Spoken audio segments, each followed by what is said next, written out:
लाल की जय। श्री राधा वल्लभ लाल की जय। श्रीमद् भागवत महापुराण की जय। सब संतन की जय। सब भक्तन की जय। सब विप्रन की जय। गंगा यमुना मैया की जय। जय जय श्री राधे। नमः पार्वती पतये हर हर महादेव। द्वारिकाधीश की जय। परम मंगल में परात्पर अखिलेश्वर अकारण करुणा वरुणालय भक्तवांशा कल्पतरु तड़िद्वित विनिंदित पीतांबरधारी श्री बालकृष्ण लाल की वांगमयी शब्दमयी प्रतिमूर्ति हम आप सबके मध्य में विराजमान श्रीमद् भागवत महापुराण को बारंबार प्रणाम। मंच पर उपस्थित समस्त विप्रवृंद, समस्त गंधर्वजन और इस कथा के निमित्त यजमान और पूरा परिवार एवं आप सभी श्रोता भाई बंधु मातृशक्ति सबको जय श्री कृष्ण, जय सिया राम, जय श्रीमन नारायण, जय जय श्री राधे।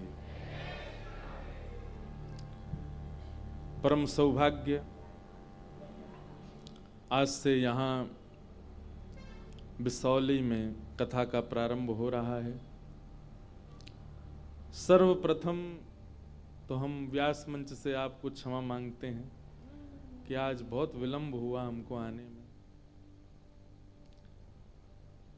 लेकिन इसका फिर हमने दूसरा भाव रास्ते में ही सोचा।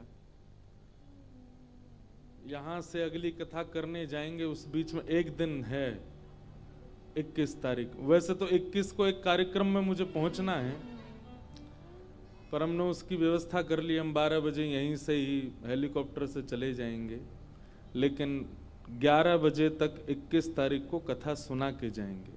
तो आज का यह क्रम इतना अव्यवस्थित हो गया।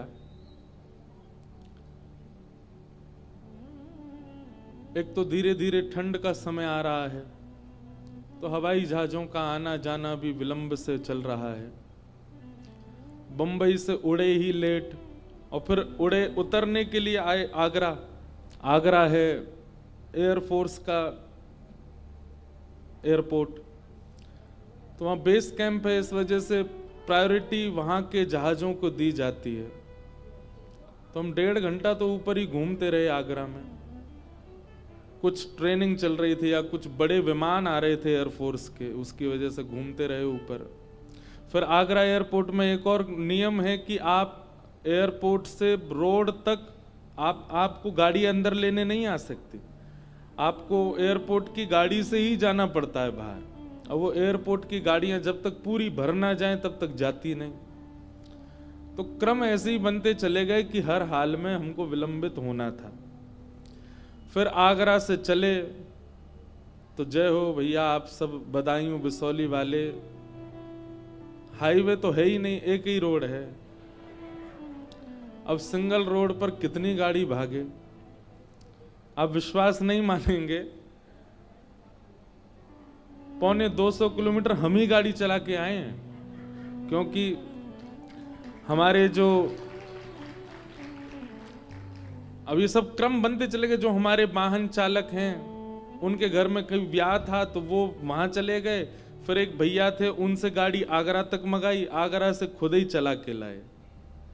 अच्छा सुनिए, इतना ही नहीं, हेलीकॉप्टर की भी व्यवस्था देखी कि यहाँ उतर जाए, तो दिल्ली में इतना धुंध कि हेलीकॉप्टर उड़ ही नहीं पा रहे।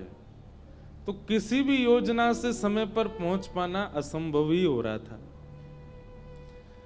फिर भी गूगल मैप पे डाला तो समय आया 8 बजे पहुंचेंगे। हमने कि भाई चलो, हमारी ही कथा है, ब्यास तो हम हैं ही। कभी कभी गरुण जी नहीं उड़ते, ठाकुर जी गरुण जी को उड़ाते। एक कथा आती है कि गरुण जी को एक बार अभिमान हो गया कि मेरे बिना तो ठाकुर जी कहीं जा ही नहीं सकते। तो भगवान बोले, अच्छा गरुण जी को इतना अभिमान? तो भगवान ने अपनी कन्नी उंगली गरुण जी के ऊपर रखी और कहा, अब उड़ो। गरुण जी महाराज फड़फड़ाते रहे, लेकिन ठाकुर जी की उंगली को भी उड़ा नहीं पाए। तब गरुण जी बोले, भगवान ये कैसी लीला? तब भगवान बोले, वास्तव में तुम हमको लेके नहीं उड़ते हो, हम तुम पर बैठ के दोनों हाथ और दोनों पैरों से पकड़ के हम उड़ते हैं।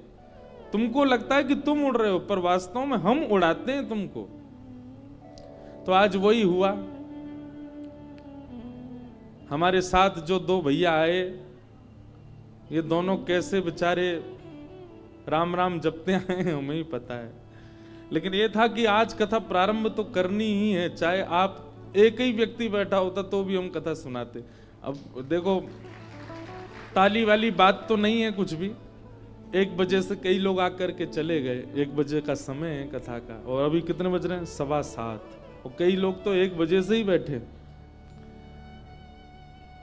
तो आप सब लोगों को प्रणाम है, वंदन है। अब तो आई गए बिसौली, अब तो कहीं जाना नहीं है, अब तो रोज कथा समय से ही रहेगी। हमारे जितने भी पदाधिकारी गण, हमारे जितने पुलिस सेवा के समस्त जन यहाँ खड़े हैं, सब सेवा में आए हैं। कथा के निमित्त मात्र यजमान और जितने भी श्रोता हैं, सबको हम दंडवत प्रणाम करते हैं। और आज प्रथम दिन की कथा है, तो थोड़ी देर चर्चा करके और फिर विश्राम देंगे। कल से कथा का समय क्या है? 2 बजे, लेकिन 2 हमारे लिए है, आप लोगों के लिए 1:30 बजे है। आप 1:30 बजे ही आ जाइए, 2 बजे से कथा का प्रारंभ होगा और बड़े भाव से हम लोग कुछ चर्चाओं को श्रवण करेंगे। बोलो वृंदावन बिहारी लाल की।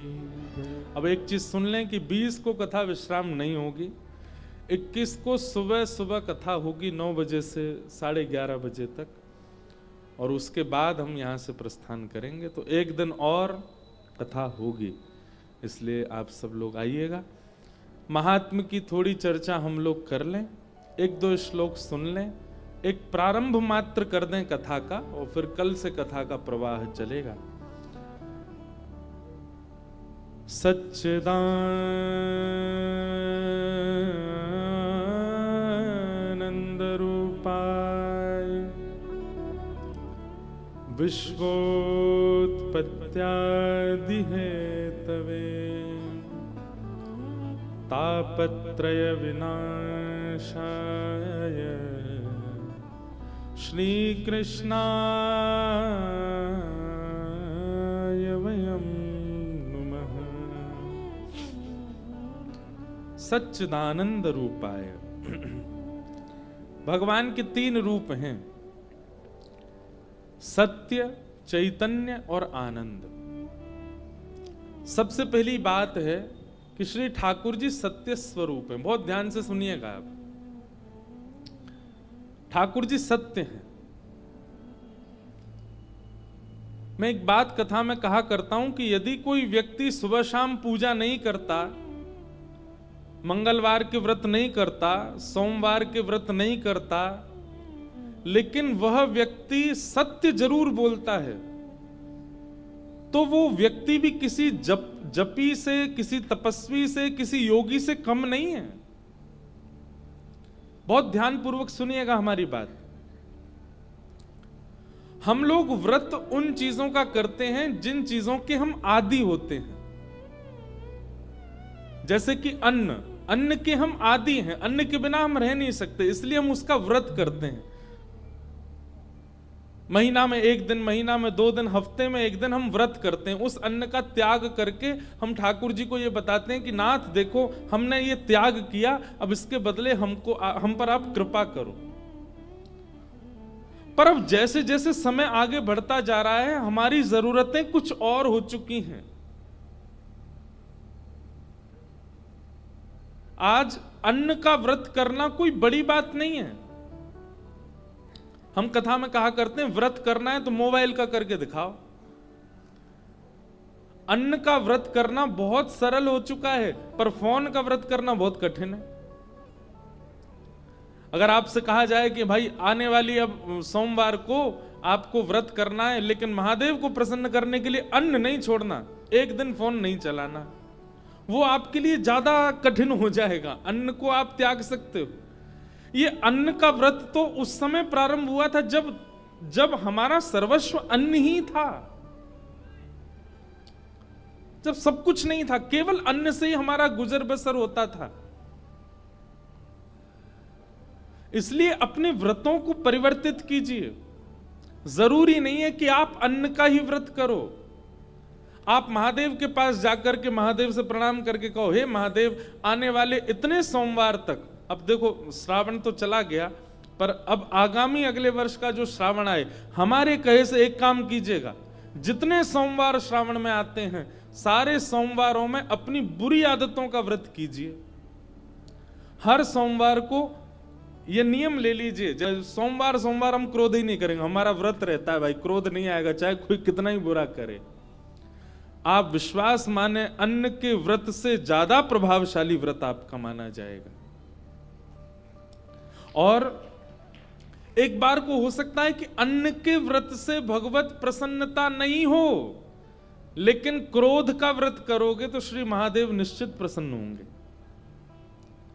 क्रोध का व्रत और लोभ का व्रत, काम का व्रत, ऐसे ही सत्य व्रत, मैं सत्य ही बोलूंगा चाहे कुछ हो जाए, यह भी एक व्रत है, यह भी एक अनुष्ठान है। और इस व्रत अनुष्ठान का फल अन्न के व्रत से कई गुना ज्यादा है। जो सत्य व्रत नहीं कर पाते, जो क्रोध व्रत नहीं कर पाते, जो कोई और नियम धारण व्रत के नहीं कर पाते, वो अन्न का व्रत करते हैं। हम अन्न के व्रत के हम खुद भी अन्न का व्रत करते हैं, एकादशी को, हम कोई उसके विरोधी नहीं है, लेकिन एक बात कह रहे हैं कि व्रत करना है तो उन चीजों का करो जिनसे आपका स्वभाव बिगड़ रहा है।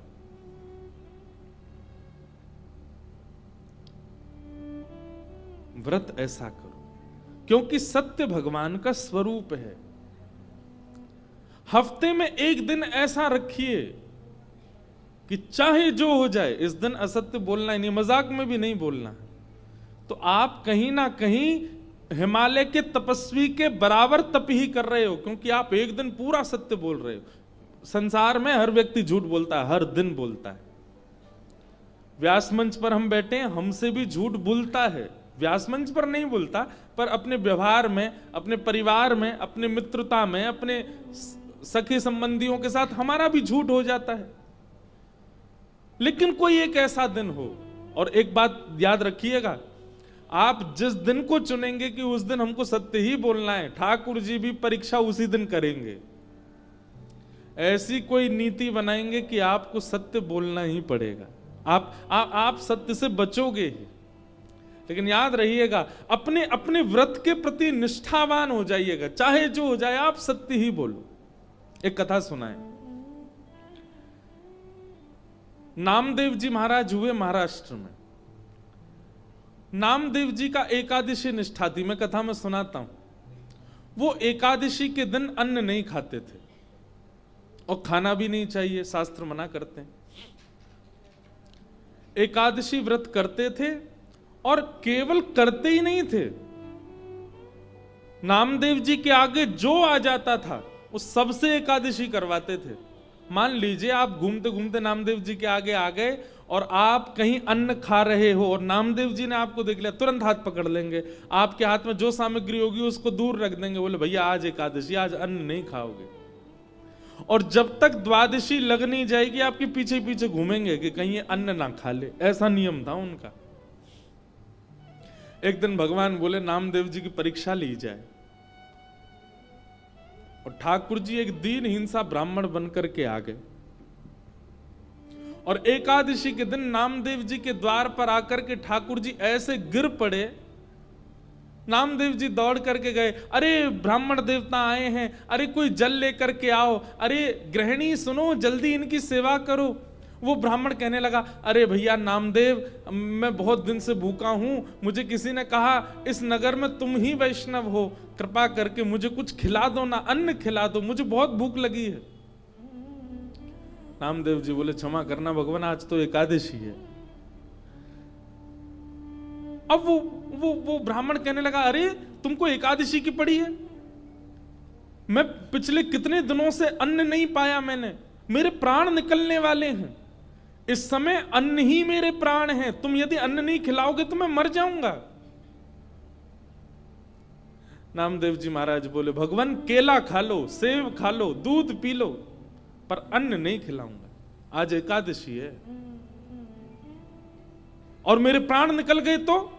नामदेव जी बोले, तो फिर बहुत अच्छा है, एकादशी के दिन प्राण निकलेंगे तो वैकुंठ ही जाओगे, लेकिन अन्न नहीं खाने दूंगा, चाहे आप जो कहो। अब वो कोई ब्राह्मण कोई और थोड़ी, भगवान ही आए थे। अब तो ठाकुर जी जोर जोर से चिल्लाने लगे, अरे भैया मुझे कोई बचाओ, मुझे कोई अन्न खिलाओ, मुझे कोई रोटी चावल कुछ तो खिलाओ, मेरे प्राण निकल रही है, नामदेव मुझे कुछ नहीं खिला रहा है। अड़ोसी पड़ोसी इकट्ठे हो गए, सब लोग बोले, ए नामदेव तुम्हारी एकादशी है, तुम करो एकादशी, उनसे क्यों करवा रहे हो? नामदेव जी बोले, मेरा नियम है, मेरी आंखों के आगे जो आ जाएगा सबसे करवाऊंगा मैं तो। अब पड़ोसी कहने लगे, ब्राह्मण देवता आप तो हमारे साथ चलो, हमारे यहां चलो, वहां पा लेना। नामदेव जी ने हाथ पकड़ लिया, बोले ले जाने भी नहीं दूंगा। ब्राह्मण बोले, बड़ा विचित्र भाई, मेरे प्राण निकल जाएंगे। बोले भले ही निकल जाएं, खिलाने के लिए मना थोड़ी किया, केला देता हूं, सेब दे रहा हूं, आपको दूध दे रहा हूं, लेकिन अन्न नहीं दूंगा। अब ठाकुर जी तो जब नाटक करने में आते हैं तो सबको पीछे छोड़ देते हैं। आहा, विलाप करते करते करते करते ठाकुर जी ने ऐसा नाटक किया कि प्राण निकल ही गए, लेकिन नामदेव जी ने अन्न नहीं खिलाया। जैसे उस ब्राह्मण के प्राण निकले, नामदेव जी महाराज नेत्रों से अविरल अश्रुधार गिरने लगी। सब लोग नामदेव पे चिल्लाने लगे, अरे ऐसी कैसी एकादशी तेरी कि तेरे द्वार पर आकर के एक ब्राह्मण ने अपने दम तोड़ दिए? ये एकादशी का व्रत मिला तुझे? नामदेव जी बोले, भैया मेरी निष्ठा की वजह से ब्राह्मण के प्राण गए हैं, इसलिए मैं अपने आप को दंड स्वयं दूंगा। एक चिता बनाई, चिता में उस ब्राह्मण का शव पधरा दिया और स्वयं भी उस चिता में बैठ गए, अपनी पत्नी को भी बिठाया, अपने पूरे परिवार को बिठा लिया। बोले हम सब इनके साथ अपने देह का त्याग कर देंगे।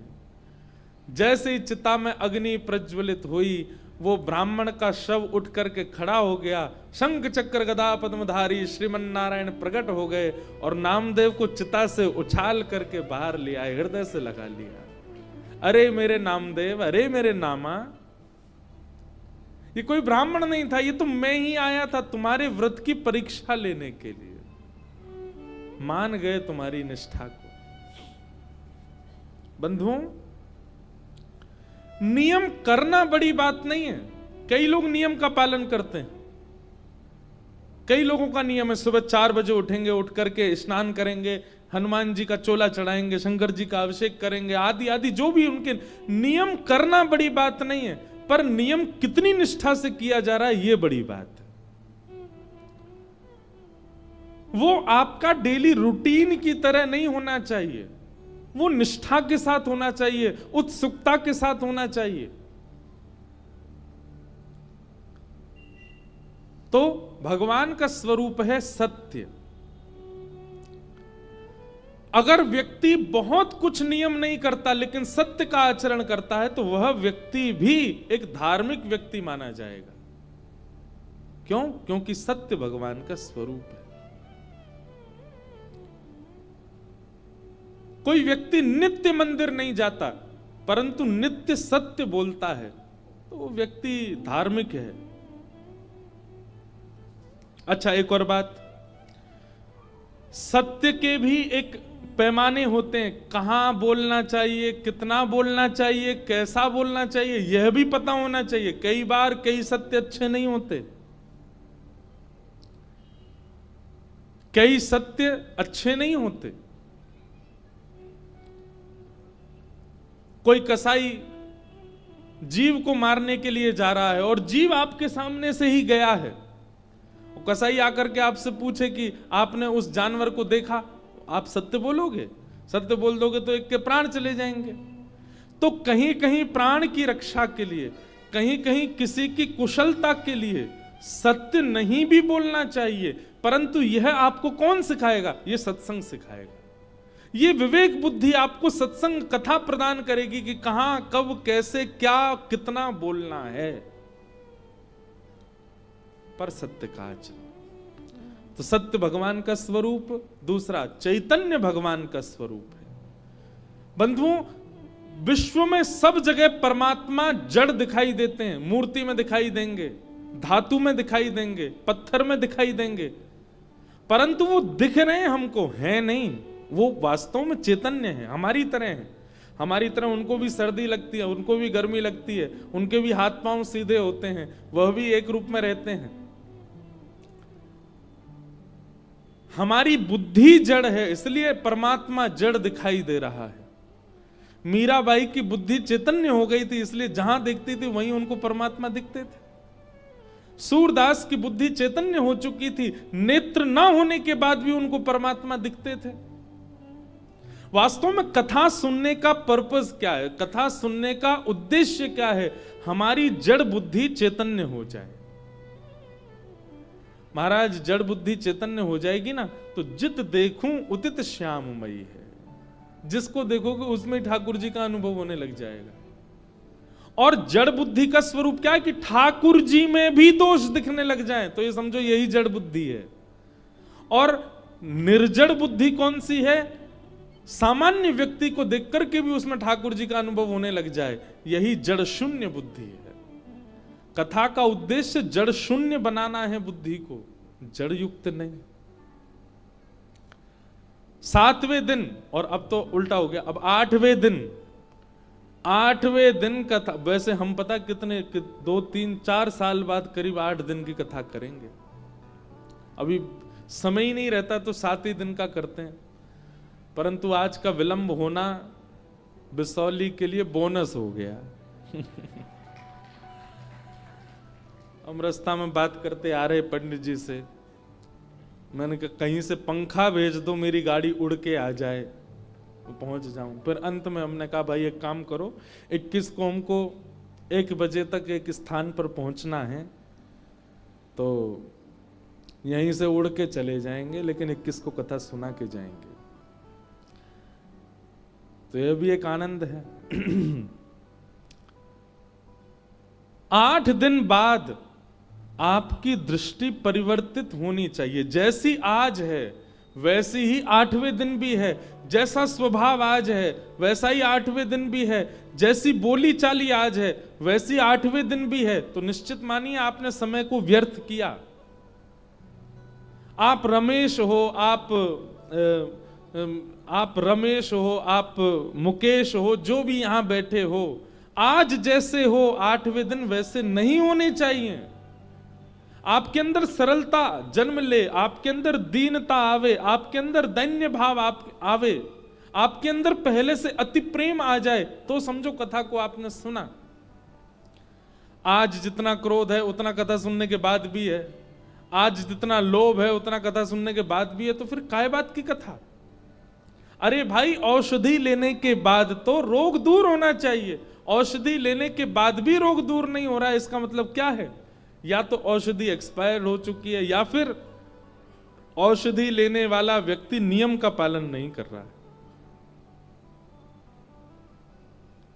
इसलिए भैया, इन सप्त दिवस की कथा से मन, बुद्धि, नेत्र सब परिवर्तित होने चाहिए, सब में एक सुधरा हुआ व्यवहार आना चाहिए, ऐसी भावना।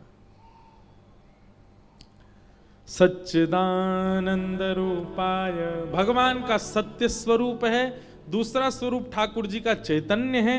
वो जड़ भले ही हैं, परंतु दिख रहे हैं जड़, है नहीं, वो साक्षात चैतन्य है। और तीसरा भगवान का रूप है आनंद, आनंद रूपाय, भगवान आनंद है। अब देखो, एक बात हमारी तरफ देखो, सब लोग जितने लोग बैठे हो, कथा का समय 1 बजे से, और हम मंच पर आकर के बैठे 7 बजे, लगभग 6 घंटे बाद, 6 घंटे बाद कथा कहनी प्रारंभ करी, परंतु यहां जितने लोग बैठे हैं 6 घंटे की थकान भूल गए, 6 घंटे का जो भी उनके मन में भाव आया जो भी उनको थकान हुई सब भूल भाल गए, और 6 घंटे बाद जैसी कथा प्रारंभ हुई आप सब अपने आप प्रसन्न हो गए। सबके मुख पे एक अद्भुत प्रसन्नता आ गई। हम तो सुबह के निकले हैं, पूरे दिन के और रात में भी 3-4 बजे तक जागे रहे, जिस काम के लिए गए थे, सोए भी नहीं। परंतु यहां 7 बजे बैठते ही एक अद्भुत आनंद, एक अद्भुत संचार चित्त में आ गया। इसी को ही ठाकुर जी का स्वरूप माना गया। ये जो हमारे साथ हुआ 7 बजे के बाद, यही ठाकुर जी, ये अनुभूति, यह अनुभव, यह ऊर्जा, यही श्री कृष्ण है। आनंद रूप है, भगवान का स्वरूप आनंद है।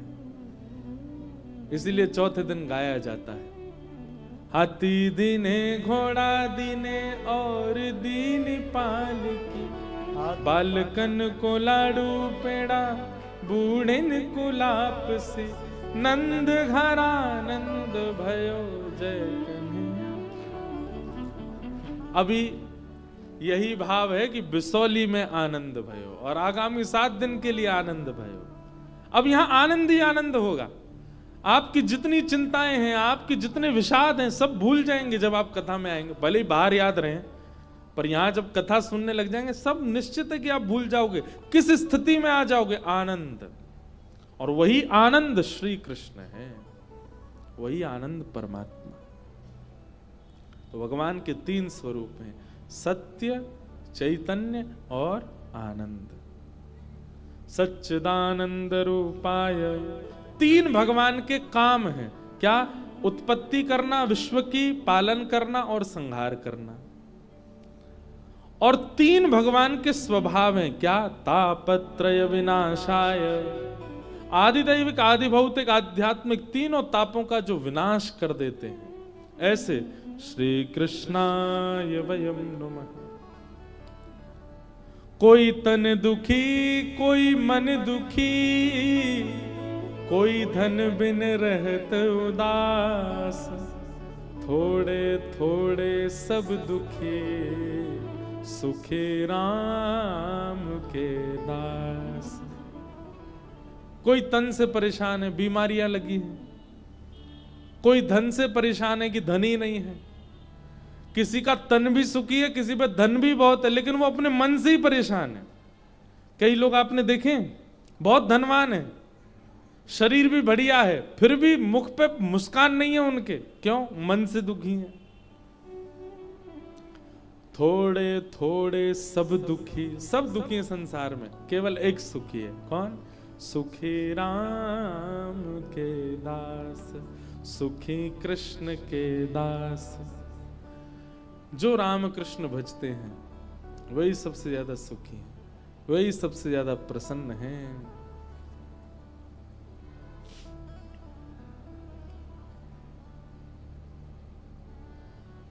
हरि का भजन करो, हरि है हमारा। हरि का भजन सब लोग गाओ। हरि है हमारा। हरि का भजन करो, हरि है हमारा। हरि का भजन करो, हरि है हमारा। हे हरि नाम लेने वाला, हरि नाम लेने वाला, हरि नाम गाने वाला, हरि नाम लेने वाला, हरि का है प्यारा। हरि का भजन करो, हरि है हमारा। हरि का भजन करो, हरि है करताल बजा के गाओ। श्री राधा रमण लाल की।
हरि का है प्यारा,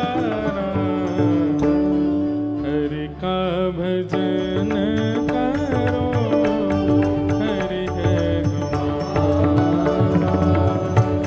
हरि का भजन करो, हरि है हमारा। हरि का भजन करो, हरि है हमारा। हरि का भजन करो, हरि है हमारा। हे हरि नाम लेने वाला, नाम लेने वाला, हरि नाम गाने वाला, हरि नाम गाने वाला। ओ हरि का है प्यारा, हरि का भजन करो, हरि है हमारा। हरि का भजन करो, हरि है हमारा। हरि का भजन करो, हरि है हमारा। हरि का भजन करो, हरि है हमारा। गोविंद बोलो, हरि गोपाल बोलो, करताल बजा के गाओ। गोविंद बोलो, हरि गोपाल बोलो, गोविंद बोलो, हरि गोपाल बोलो। श्री राधा रमण हरि गोविंद बोलो, रमण हरि गोविंद बोलो। श्री राधा रमण हरि गोविंद बोलो। रमण हरि गोविंद बोलो। जय गोविंद बोलो, हरि गोपाल बोलो, गोविंद बोलो, हरि गोपाल बोलो। हरि गोविंद बोलो, हरि गोपाल बोलो। गोविंद बोलो, हरि गोपाल बोलो। जय जय गोविंद बोलो, हरि गोपाल बोलो। हरि गोविंद बोलो, हरि गोपाल बोलो। हरि गोविंद बोलो, हरि गोपाल हरि बोलो। गोविंद बोलो, हरि गोपाल बोलो। हरि गोविंद बोलो, हरि गोपाल बोलो। गोविंद बोलो, जय जय श्री राम। हरि नाम गाने वाला, हरि नाम गाने वाला, हरि का है प्यारा,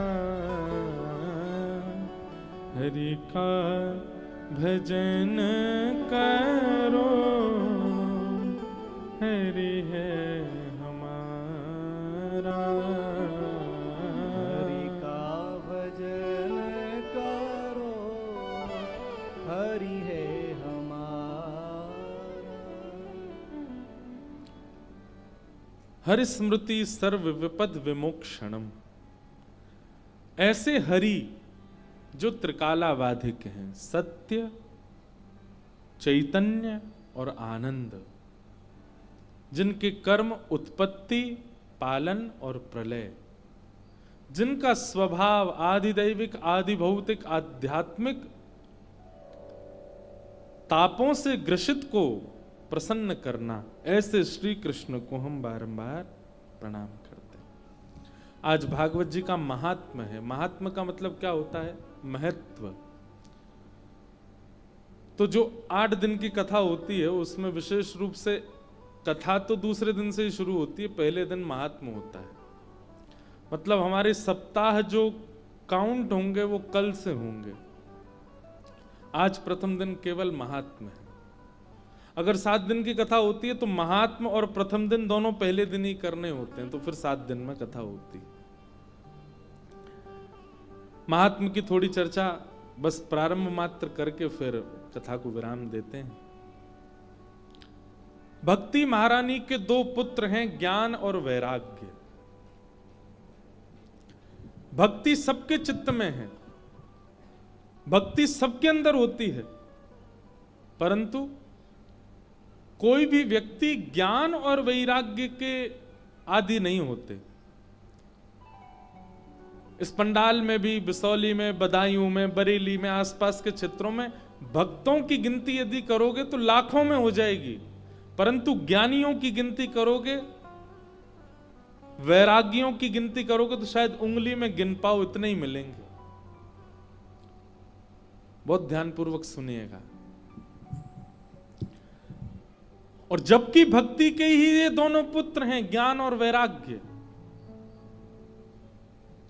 लोग प्रश्न करते हैं, हम इतने वर्षों से सेवा कर रहे हैं, इतने वर्षों से पूजा कर रहे हैं, इतने वर्षों से हमारा ये नियम चलता आ रहा है, दान कर रहे हैं, पुण्य कर रहे हैं, फिर भी महाराज जी मन में शांति क्यों नहीं है?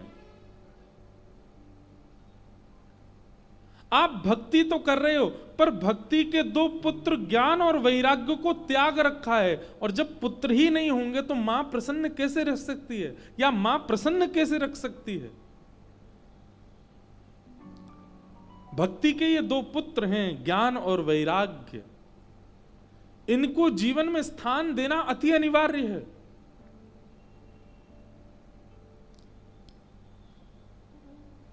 अब रही बात ज्ञान और वैराग्य, मैं कथा में कहा करता हूं, ज्ञान का मतलब बहुत ज्यादा पता होना नहीं होता।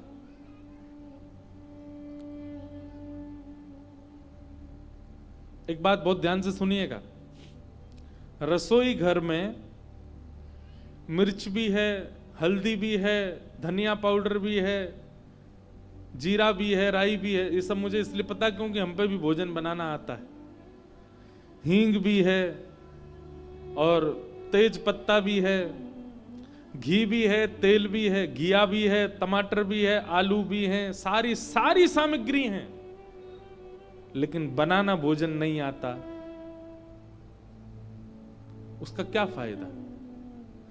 रसोई है, सामग्रियां सादी हैं, लेकिन सामग्रियां सारी हैं, लेकिन पकाना नहीं आता, उसका निर्माण करना नहीं आता, तो इन सब व्यवस्थाओं का क्या फायदा? ठीक वैसे ही भक्ति तो है, पर उसके पुत्र ज्ञान और वैराग्य यदि नहीं है तो भक्ति कहीं ना कहीं अधूरी रहेगी। और ज्ञान का मतलब बहुत पता होना, बहुत नॉलेज होना नहीं होता। ज्ञान का मतलब होता है जितना पता है उसका सदुपयोग करना, उसको व्यवस्थित करना, इसको ज्ञान कहते हैं। क्या रावण नहीं जानता था कि अबला स्त्री को हरण करना ये शास्त्र विरुद्ध बात है? इतना बड़ा ज्ञानी, इतना बड़ा पंडित, उसको नहीं पता था कि एक महिला का हरण नहीं करना चाहिए? पता था, वो जानता था, वो ज्ञानी था। उसके पास में ज्ञान तो है, पर उस ज्ञान का विवेक नहीं है। उसका सदुपयोग कैसे करना चाहिए ये उसको नहीं आता। ये सत्संग सिखाता है। आपको नॉलेज तो बहुत हो जाएगी, आपको पता तो बहुत चल जाएगा, आप अपने पास अर्जित तो बहुत कर लोगे, लेकिन उसको व्यवस्थित कैसे करना चाहिए ये आपको सत्संग सिखाएगा। इसलिए सत्संग से मिला जो ज्ञान होता है ना, उसी ज्ञान को विवेक कहते हैं। और विवेक जो होता है वो सदैव सद्मार्ग की ओर ही ले जाता है।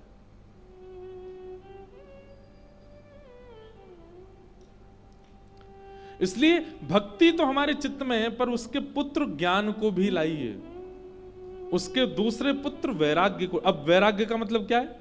वैराग्य का मतलब बिसौली छोड़ दो, बदायूं छोड़ दो, यहां से छोड़ छाड़ के अपने बोरिया बिस्तर सब बांध करके पत्नी बच्चे परिवार सब छोड़ दो, हरिद्वार चले जाओ, हिमालय पे चले जाओ, वृंदावन चले जाओ, ये वैराग्य है? नहीं, ये वैराग्य नहीं है।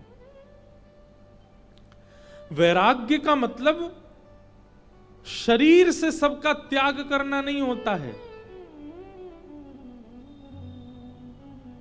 अपनी उपस्थिति को अनुपस्थिति बना देना वैराग्य नहीं होता है। वैराग्य का मतलब होता है भले ही देह से आप वहां उपस्थित हो, पर मन आपका उससे विचलित नहीं होता, इसको वैराग्य कहते हैं। घर छोड़ के चले गए वैराग्य लेकर के हिमालय में, लेकिन 24 घंटा चिंतन चल रहा है पत्नी का ही, 24 घंटा चिंतन चल रहा है बच्चों का, 24 घंटे चिंतन चल रहा है। पत्नी होती तो बढ़िया फूली फूली रोटी बनाती हैं, आलू की सब्जी से प्रेम से पाते। अब यहाँ वैराग्य लेकर के हिमालय पे आ गए, भिक्षा मांगनी पड़ती है, किसी किसी दिन तो मिलती भी नहीं है, कुछ भी रूखा सूखा खा के गुजर बसर करना पड़ता है। ऐसा वैराग्य किस काम का?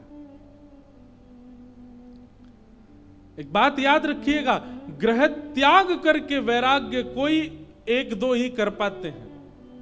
वैराग्य तो घर में रह करके होता है।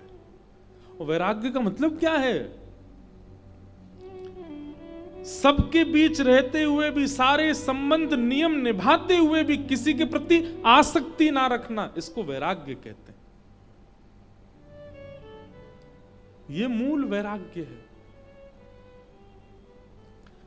सामने वाले को लगता है कि आप बिल्कुल घरेलू हो, आप बिल्कुल संसारी हो, पर केवल आप बाह्य रूप से उसको दिखा रहे हो कि आप संसारी हो, पर मन से आप पूर्ण विरक्त हो। आपके चित्त में किंचित भी संसार के प्रति आसक्ति की भावना नहीं है। इसी को वैराग्य कहते हैं। 56 भोग सामने रखे हैं, वहां से उठ करके नहीं गए आप, बैठे हैं 56 भोग के बीच में ही, लेकिन अपनी जीभ पर पानी नहीं आने दे रहे हैं। इसको वैराग्य कहते हैं।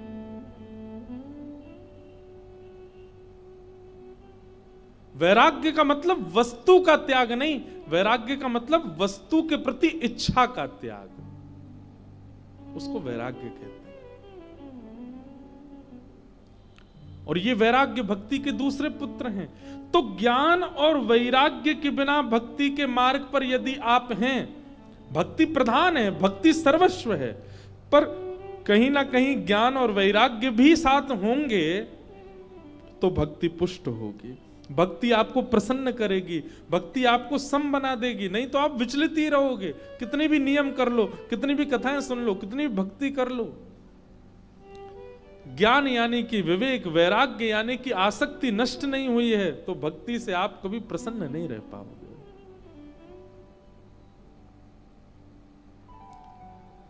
तो भक्ति के दो पुत्र हैं, ज्ञान और वैराग्य। दोनों वृद्ध हो गए थे। तब भक्ति महारानी ने नारद जी से कहा कि मेरे पुत्रों की युवावस्था के लिए कुछ उपाय करो। ये दोनों वृद्ध हो गए, मैं युवा हूं, ये दोनों वृद्ध हैं। तब नारद जी महाराज ने विचार किया कि इनकी वृद्धता का कारण है लोगों में ज्ञान वैराग्य न होना। लोगों में भक्ति है इसलिए भक्ति युवा है, ज्ञान वैराग्य नहीं है इसलिए ज्ञान वैराग्य दोनों वृद्ध हो गए। तो मानव के चित्त में ज्ञान वैराग्य जब उदित होगा तभी ये दोनों की जीर्णता, दोनों की वृद्धावस्था जाएगी। और उसके लिए क्या करना पड़ेगा? तब भ्रमण करते हुए नारद जी महाराज बद्रीनाथ गए और तब वहां सनक सनंदन सनातन सनत कुमारों ने उनको एक अद्भुत यज्ञ के विषय में बताया, जो कि आज से बिसौली में प्रारंभ हुआ है, जिसका नाम है श्रीमद् भागवत सप्ताह कथा ज्ञान यज्ञ, ज्ञान महायज्ञ।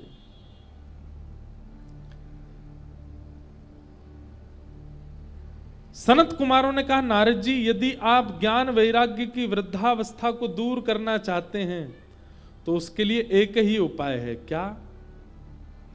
सत्कर्म सूचको नूनम ज्ञान यज्ञ स्मृतो बुधये श्रीमद् भागवतालाप सतु गीत सुखादिबे। हे नारद जी, श्रीमद् भागवत की कथा कराओ, जो कि सुखदेव जी ने परीक्षित को सुनाई थी। वही सुख और परीक्षित संवाद का एक अनुष्ठान करो, उसी से ज्ञान वैराग्य दोनों युवान होंगे। और सनत कुमारों की बात मान करके नारद जी आए और ऋषिकेश के सुंदर गंगा जी के घाट पर आनंद वन में श्रीमद् भागवत की कथा हुई। और वहीं आकर के भक्ति के दोनों पुत्र ज्ञान और वैराग्य युवा हो गए, जिससे यह बात स्थापित हो गई कि भक्ति से मिलने वाली प्रसन्नता यदि चाहते हैं तो ज्ञान वैराग्य को युवा करना पड़ेगा, और ज्ञान वैराग्य की युवावस्था यदि चाहते हैं तो उसके लिए भागवत सुननी पड़ेगी। श्रीमद् भागवत ही एकमात्र ऐसा शास्त्र है जो आपके चित्त में ज्ञान और वैराग्य को युवा बना सकता है, ज्ञान और वैराग्य को पुष्ट कर सकता है। भक्ति सुतौ तौ तरणौ गृहीत्वा प्रेमैक रूपा सहसा विरासित, श्री कृष्ण गोविंद हरे मुरारे, नाथेति नामानि मुहुर्वदन्ति। श्री कृष्ण गोविंद हरे मुरारे, हे नाथ नारायण वासुदेव। इसी कीर्तन को करते करते ज्ञान और वैराग्य दोनों युवा हो गए और भक्ति महारानी अत्यंत प्रसन्न हो गई। बोलो श्रीमद् भागवत महापुराण की। इस प्रकार भागवत जी के महात्म्य में ज्ञान और वैराग्य की युवावस्था का कारण बताया। फिर दूसरी कथा आती है धुंधुकारी की। आत्मदेव नाम के ब्राह्मण थे, उनके कोई संतान नहीं थी। तब एक संत ने उनको एक फल दिया और कहा अपनी पत्नी को खिलाना, इससे तुम्हारे घर एक संतान होगी। परंतु उनकी पत्नी ने स्वयं फल नहीं खाया, बांझ गैया को खिला दिया और स्वयं चली गई मायके, ऐसा बहाना बना कि मैं तो अब गर्भवती हूं, माँ के यहाँ रहूंगी, वहीं सेवा कराऊंगी और वहां जब बालक जन्म लेगा तब आऊंगी। और अपनी सहेली के बालक को, जिसने 9 महीने बाद जन्म लिया, उसको अपना पुत्र बना करके घर ले आई। सहेली को बहुत पैसा दे दिया। आत्मदेव जी बड़े प्रसन्न हो गए कि मेरे घर पुत्र हुआ। तभी समाचार मिला कि गौशाला में भी गैया ने भी एक मानवों जैसे बालक को जन्म दिया। आत्मदेव जी ने उसका नाम गोकर्ण रखा और अपने पुत्र का नाम पत्नी के कहने पर धुंधुकारी रखा। बंधुओं देखो, एक बात सुनेंगे, नाम का भी बहुत प्रभाव होता है जीवन पर। प्राचीन काल में हम लोग ब्राह्मण देवताओं से नाम पूछते थे, संतों से, गुरुजनों से बालकों के नाम पूछते थे, या बड़े बुजुर्गों से नाम पूछते थे। आजकल गूगल गुरुजी बताते हैं नाम। बच्चों के नामकरण कौन कर रहे हैं? गूगल जी करते हैं। अब बिसौली का तो नहीं पता, बड़े शहरों में आप चले जाओ, बालक का जन्म होते ही जैसे जो अक्षर आएगा, ए अक्षर आया तो गूगल पे डाल देते हैं boys name from letter A, फिर नाम बताते हैं बहुत सारे। अब जो जनरेशन आ रही है ना, उनका, हम लोगों के, हमसे बड़े लोग जो यहाँ बैठे हैं, हम लोगों का नामकरण तो आचार्यों ने, ब्राह्मणों ने, संतों ने किया, या हमारे बड़े बुजुर्गों ने किया।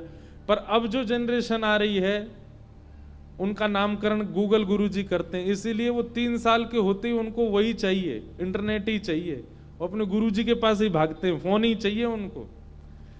माँ कितना भी बैठाए, पिताजी कितना भी घुमाए, उससे उस बालक को चैन ही नहीं है। लेकिन फोन खोल के धर दो सामने, खुश हो जाता है, उसको लगा ओहो यही तो मेरे गुरुजी हैं, इन्होंने तो मेरा नामकरण किया था। अब भी बदलाव हो सकता है, चाहे 1 वर्ष प्रतीक्षा करनी पड़े, पर नामकरण अपने बालकों का किसी आचार्य से, गुरु से या ब्राह्मण से ही करवाओ, और नहीं मिले तो फिर अपने घर के बड़े बुजुर्गों से कोई नाम पूछ के रखो। नाम से आप देख रहे हैं पूरा जीवन परिवर्तित होता है। नाम से, नाम पर ही पूरा जीवन चलता है। और केवल जीवन नहीं चलता, आपके जाने के बाद भी नाम ही रह जाएगा संसार में। आपकी 3 पीढ़ियां तक जब हम पितृ बन जाएंगे, हम लोग भी जब चले जाएंगे, तो पिंडदान आदि भी हमारे नाम से ही किया जाएगा। नाम कब तक चलता है? इसलिए भैया, नाम सबसे पहला संस्कार शुद्ध होना चाहिए, नामकरण संस्कार। नाम बहुत अच्छा सा रखो, सोच समझ के रखो, गुरु आचार्यों से पूछ के रखो। हमको लोग मिलने आते हैं, बच्चों को लेके आते हैं, हम पूछते नाम क्या, ऐसा नाम बताते तो हमें भी, ये कहां से रखा, गूगल पे मिला था। वहीं से ही समझ आ जाता है ये बालक फोन बहुत चलाएगा, क्योंकि इसके, लेकिन जिसका नामकरण आचार्य करते हैं, जिसका नामकरण गुरुजन करते हैं, वो फिर भविष्य में चल करके गुरुजन, माता पिता और सब श्रेष्ठ जनों का सेवक भी बनता है। ये सब बातें सुनने में थोड़ी हास्यपद लगती हैं, पर इनकी गहराइयों को आप समझ नहीं रहे हैं। ये समझने वाली बात है, ये परिवर्तन करने वाली बात है, आपको करना चाहिए। जो भी ऐसा परिवार यहां कोई बैठा हो जहां अभी संतान आने वाली है, जहां आ चुकी है वो तो कुछ नहीं कर सकते, अब सोचो कि अब नाम बदलवा दें, अब अच्छा अब ना, अब तो जो हो गया सो हो गया। लेकिन जिनके यहां अब आने वाले हैं वो प्रयास करना कि कोई गुरु आचार्य ही नाम रखे। उसका प्रभाव आपको देखने को मिलेगा उस बालक में। हमारा नाम, मुझे अपने नाम के बहुत कम लोग मिलते हैं दुनिया में। इंद्रेश नाम के लोग मुझे बहुत ही कम मिले, 1 या 2 ही मिले होंगे आज तक। 27-28 वर्ष की आयु में 2-3 लोगों से मिला हूं जो इंद्रेश नाम के। हमारे पिताजी ने, हमारे गुरु महाराज परम पूजनीय प्रातः वंद श्रीमद् भागवत के सचल विग्रह श्री रामानुजाचार्य गुरु जी ने नाम रखा। कई लोग सोचते हैं इंद्रेश का मतलब होता है इंद्र देवता, नहीं। ये एश जिनके भी नामों में आता है, जैसे गोपेश, रमेश, महेश, तो एश का मतलब सीधा लगा लीजिए, इसका संधि विच्छेद करके आगे वाले अर्थ के जो ईश हैं वो है नाम। तो इंद्र के जो ईश यानी कि श्री कृष्ण, जब उन्होंने गिरिराज जी उठाए तो इंद्र का मान मर्दन किया, इसलिए नाम पड़ा इंद्रेश। अब देखो कितना अच्छा अर्थ है। ऐसे ही बच्चों का नाम अर्थ से, और उनको बच्चों को बताओ, आचार्य से ही बुलवाओ, इनके नाम का अर्थ इनको पता हो। फिर देखिएगा जैसा उसका नाम है ना वो वैसा ही बनता चला जाएगा। अब नाम ही रखा बालक का मोंटी, तो मोंटी ही बनेगा वो वैसा ही बनेगा। नामकरण का प्रभाव होता है। ये कथा हम धुंधुकारी के प्रसंग में कह रहे हैं। उसका नाम धुंधुकारी, धुम धुम करोति धुंधुकारी, ऐसा ही हुआ। धुंधुकारी धीरे धीरे दोनों जैसे बड़े हुए। गोकर्ण पंडित ज्ञानी बना, धुंधुकारी महान दुष्ट बना। माता पिता पर ज्यादा प्रहार, हाथ आदि उठाने लगा। मां ने एक दिन अपने प्राण त्याग दिए। पिताजी घर छोड़ करके वन में चले गए। ऐसा पुत्र जिसके घर में आने से घर ही नरक बन गया। बंधु एक बात ध्यान से सुनिएगा हमारी, पुत्र घर में जन्म ले इस बात की होड़ मत कीजिए। पात्र जन्म ले, और देखो जन्म चाहे पुत्र ले चाहे पुत्री ले, पात्र बनाना माता पिता के हाथ में। विवाह करना और उसके बाद गृहस्थी आगे बढ़ाना, यह बहुत बड़ा दायित्व होता है। आजकल लोग इसको मजाक में ले जाते हैं। हमारी प्रार्थना पुत्र पढ़ा लिखा बने, पुत्र भविष्य में चल करके लाखों करोड़ों रुपया कमावे, ये सब माता पिताओं की इच्छा होती है। पर अब परिवर्तन कीजिए। रुपए कमाना कोई बहुत बड़ी बात नहीं हो गई। अब संसार में कोई भी कमा लेता है। हम बहुत बड़ी बात नहीं कह रहे हैं, पर बहुत मेहनत करके पढ़ लिख करके एक डिग्री प्राप्त करने वाला व्यक्ति जितने रुपए कमाता है उससे कई गुना ज्यादा बिना पढ़े लिखे भी कमा रहे हैं आजकल। इसका मतलब हम बढ़ावा नहीं दे रहे हैं उस चीज को, पर हम एक बात कह रहे हैं कि धन कमाना बहुत सरल हो गया है। अब माता पिता के चित्त में यह इच्छा नहीं होनी चाहिए कि हमारा बालक धन कमाने वाला बने। माता पिता के चित्त में यह इच्छा होनी चाहिए चाहे जैसा भी हो अच्छा इंसान बने। इसका स्वभाव, इसका व्यवहार, इसकी बुद्धि, इसका चिंतन वो समाज को कुछ दे। भले ही बहुत ज्यादा ना कमा पाए, वो जरूरत नहीं हमको, बहुत ज्यादा कमाने वाला पुत्र पता है पुलस्त ऋषि के खानदान में हुआ था, कौन? रावण। उसने तो इतना कमाया कि पूरी नगरी सोने की बना दी, और इतना ऐश्वर्य कमाया कि कुबेर भी उसके यहां पर झाड़ू पोंछा करने आ जाते हैं। देवता भी थर थर कांपते थे रावण के मारे। क्या ऐश्वर्य की कमी, क्या नाम की कमी, क्या यश की कमी, क्या धन की कमी थी रावण के पास। वो सब कुछ था रावण के पास जो आज का व्यक्ति चाहता है कि जीवन में मुझे मिले, पर चरित्र अच्छा नहीं था। और चरित्र अच्छा ना होने की वजह से लाखों वर्षों से हर दशहरा पर रावण जलाया जाता है।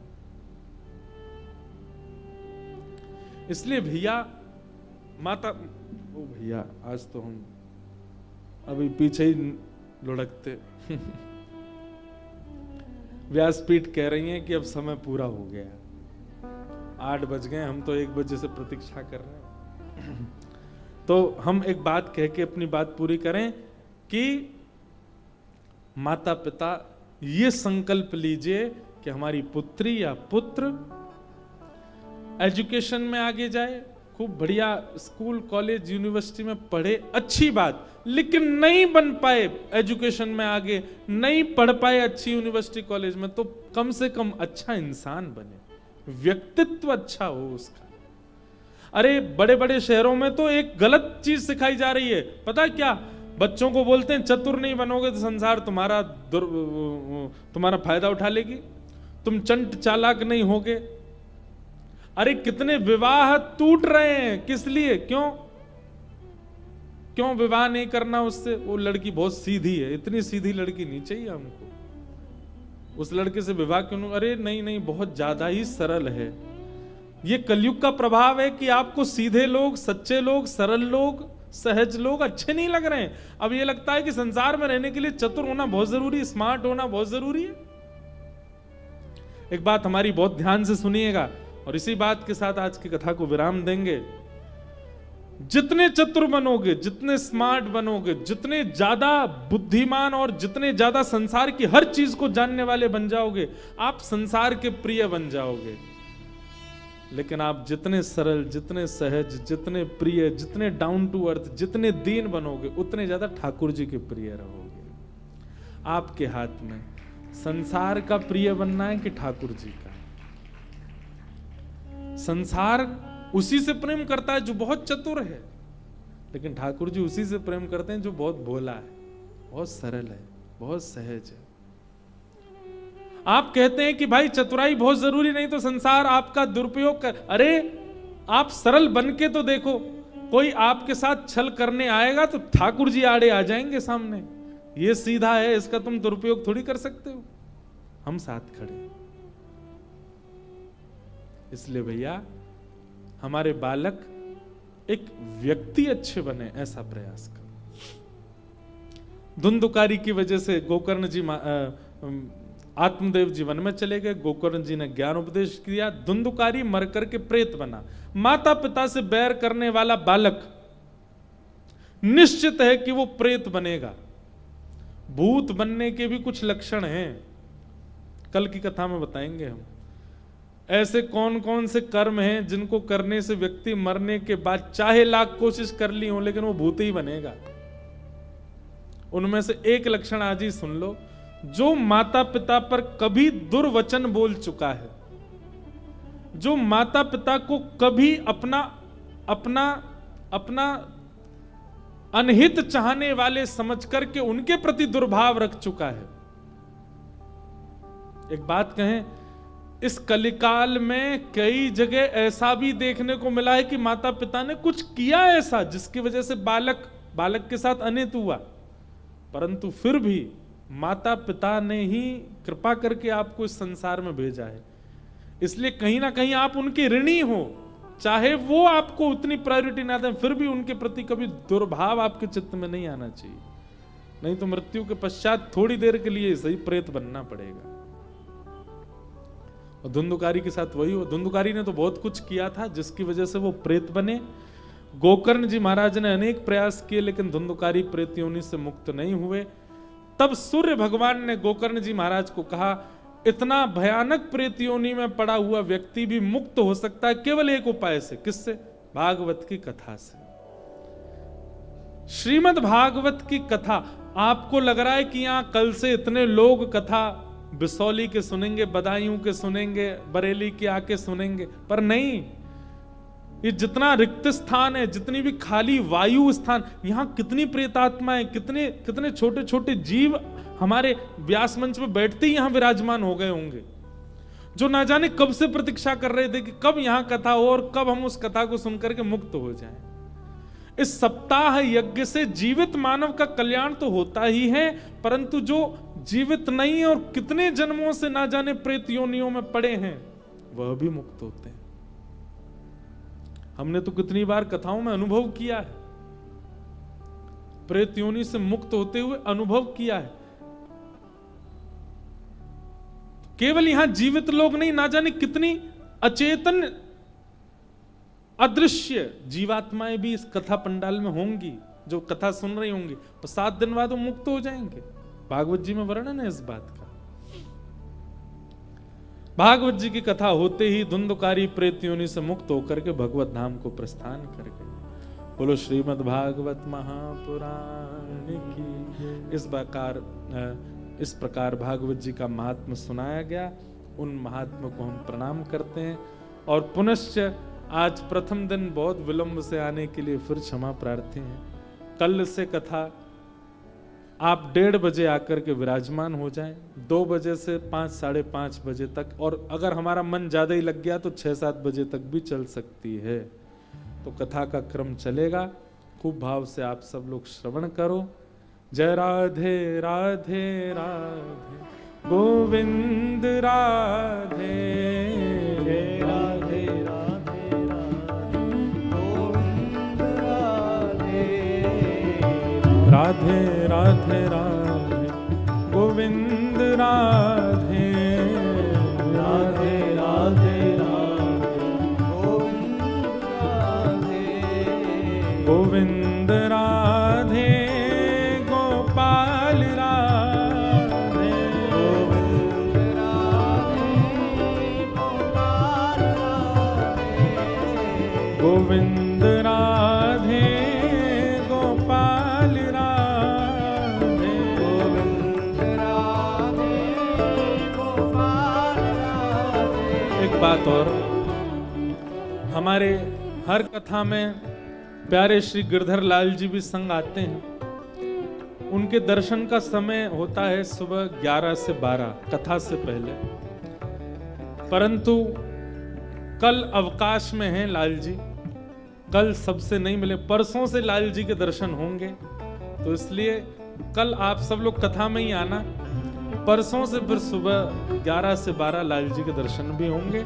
भाव से सब लोग जय राधे राधे राधे गोविंद राधे राधे राधे गोविंद राधे श्री राधे राधे राधे गोविंद राधे राधे राधे राधे गोविंद राधे। आरतियत पावन पुराण के, आरतियत पावन पुराण के, धर्म भक्ति विज्ञान काल के, धर्म भक्ति विज्ञान काल के, महापुराण भागवत निर्मल सुख मुख विज्ञान तने कल्प फल परमानंद सुधारस में लीला रस रस निधान की। आरतियते पावन पुराण के, विषय विलास विमोह विनाशिनी, विमल विराग विवेक विकासिनी, भगवत तत्व रहस्य प्रकाशिनी, परम ज्योत परमात्म ज्ञान की। आरतियते पावन